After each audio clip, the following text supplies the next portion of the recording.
വളരെ പ്രധാനപ്പെട്ട നിരീക്ഷണമാണ് വി.പി. മുസ്തഫ. നോക്കൂ, ജിൻഡോ സൂചിപ്പിച്ചതുപോലെ ഈ ഗവർണർക്ക് തുടക്കകാലത്ത് എല്ലാ സഹായങ്ങളും ചെയ്തു കൊടുത്ത് ഹസ്തദാനം ചെയ്ത മുഖ്യമന്ത്രി പിണറായി വിജയനും സർക്കാരിനും ഇപ്പോൾ ഗവർണർ തങ്ങൾക്കിഷ്ടപ്രകാരം നീങ്ങാത്ത ഘട്ടത്തിൽ മാത്രം ഒരു എതിർപ്പാളയത്തിലേക്ക് നീക്കി നിർത്തുകയും ഉന്നത വിദ്യാഭ്യാസ രംഗത്ത് സ്ഥിരം വി.സിമാരെ നിയമിക്കുന്നതടക്കമുള്ള കാര്യങ്ങളിൽ അലംഭാവം കാട്ടുകയും ചെയ്ത് ഉന്നത വിദ്യാഭ്യാസ രംഗത്തെ നിങ്ങൾ കുളമാക്കിയിരിക്കുന്നു എന്നതാണ് പ്രതിപക്ഷ നേതാക്കൾ പറയുന്നത്. അവിടെ ഇനി അവർ എന്ത് നിലപാടാണ് എടുക്കേണ്ടത്? ഈ ഗവർണർ ഇതേ നിലപാടാണ് സ്വീകരിക്കുന്നത് തുടക്കം മുതലേ അറിയാൻ പാടില്ലേ? അപ്പോൾ ഗവർണർക്ക് പരവതാനി വിരിച്ചു കൊടുത്തിട്ട് ഇപ്പോൾ ഗവർണറുമായിട്ടുള്ള പോരാട്ടത്തിൽ ഉന്നത വിദ്യാഭ്യാസ രംഗത്ത് നിങ്ങൾ ബലി കഴിക്കരുതെന്നാണ് പ്രതിപക്ഷത്തിന്റെ ആരോപണം. വി.പി. മുസ്തഫ, ഗവർണർക്കും രാജ്ഭവനും നടന്നു പോകാനുള്ള ചെലവുകൾ നൽകേണ്ടത് സംസ്ഥാന ഖജനാവിൽ നിന്നാണ്. കേന്ദ്ര സർക്കാരാണ് ഗവർണറെ നിയമിക്കുന്നതെങ്കിലും അത് നമ്മുടെ ഫെഡറൽ നയങ്ങളുടെ അടിസ്ഥാനത്തിൽ, ഭരണഘടനാപരമായ ബാധ്യതകളുടെ അടിസ്ഥാനത്തിൽ അത് നൽകിയേ പറ്റൂ. ഈ സർക്കാർ നൽകുന്ന പണം കൊണ്ടാണ് ആ ഗവർണർ ഈ സർക്കാരിന് തന്നെ പാര വെക്കുന്ന, സർക്കാരിന് മാത്രമല്ല ഈ കേരളത്തിന്റെ വികസനത്തിന് തന്നെ മുടക്കം വെക്കുന്ന പ്രവർത്തനങ്ങൾ ചെയ്തുകൊണ്ടിരിക്കുന്നത്.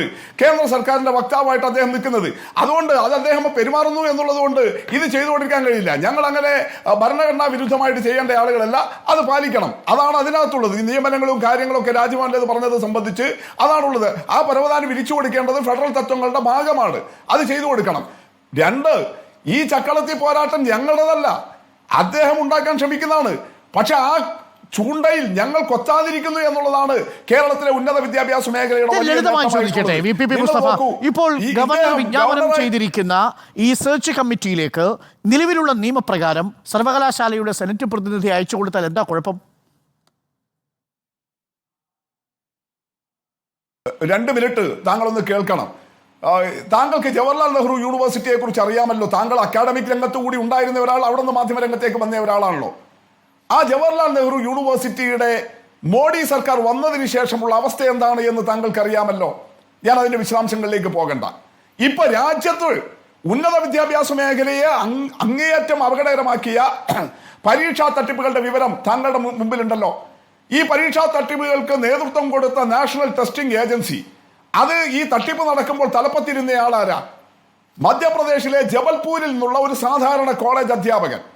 അദ്ദേഹം അവിടെ ആദ്യം മധ്യപ്രദേശിലെ PSC ചെയർമാനാകുന്നു. ഒരൊറ്റ യോഗ്യതയേ ഉള്ളൂ.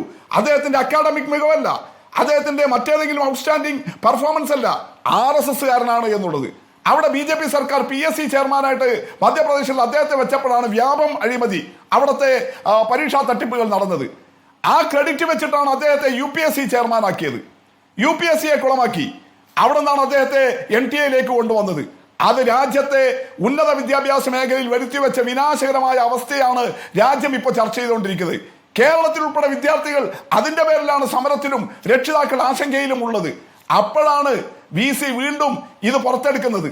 അത് അങ്ങനെ തിരിച്ചറിയാൻ കോൺഗ്രസിന്റെ പ്രതിനിധിക്ക് കഴിയാതെന്നില്ല എന്ന് അദ്ദേഹം വീണ്ടും ഈ അതിസങ്കുചിതമായ പിണറായി വിരുദ്ധതയിൽ നിൽക്കുകയാണ്. അതുകൊണ്ടാണ് അദ്ദേഹം അങ്ങനെ പറഞ്ഞത്. യഥാർത്ഥത്തിൽ നീറ്റിൽ ഉൾപ്പെടെയുള്ള ഈ പരീക്ഷാ തട്ടിപ്പുകൾ കേന്ദ്ര സർക്കാരിനെ, ഉന്നത വിദ്യാഭ്യാസ മേഖലയിലെ അവരുടെ കാവ്യവൽക്കരണം, അഴിമതി, തട്ടിപ്പുകൾ പുറത്തു വന്നതിനെ മറച്ചുവെക്കാൻ വി.പി. മുസ്തഫ പറഞ്ഞു നിർത്തുന്നത്, സെനറ്റിലെ പ്രതിനിധികളെ നിശ്ചയിച്ചതുപോലെ എങ്ങനെയാണോ വ്യാപം അഴിമതി ഉണ്ടായത് എന്നതുപോലെ NTA എങ്ങനെയാണോ കുളമാക്കിയത് എന്നതുപോലെ കേരളത്തിലെ സർവകലാശാലകളെയും കുളമാക്കാൻ വേണ്ടിയാണ് ഈ ഗവർണറുടെ നേതൃത്വത്തിൽ ഈ പുറപ്പാട് നടക്കുന്നത് എന്നല്ലേ?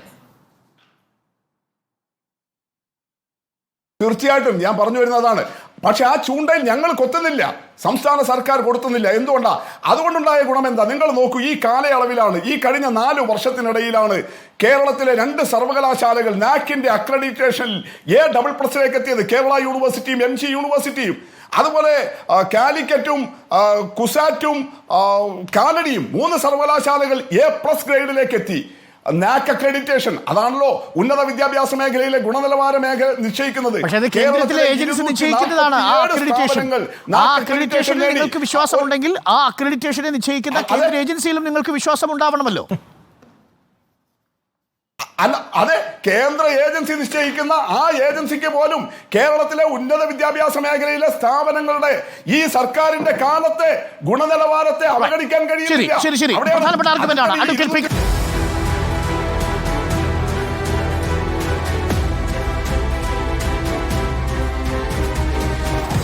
Debate with Arun Kumar.